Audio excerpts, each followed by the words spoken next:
Assalamu alaikum wa rahmatullahi wa barakatuh. As you all know, I've just been in hospital. Alhamdulillah, I've come out. The doctors said that there's nothing they can do for me. That the cancer is just gonna take over my body very soon. But subhanAllah, do we take the word of the doctors or do we take the word of Allah subhanahu wa ta'ala? Any second of the day, He can just say kun fayakun, and everything is back to normal again. So, just advice for the brothers and sisters out there: tawakkul with Allah subhanahu wa ta'ala is the number one thing a Muslim should have.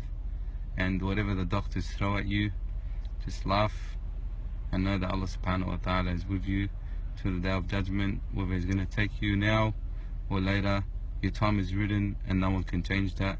Wa jazakallahu khairan. Wassalamu alaikum wa rahmatullah.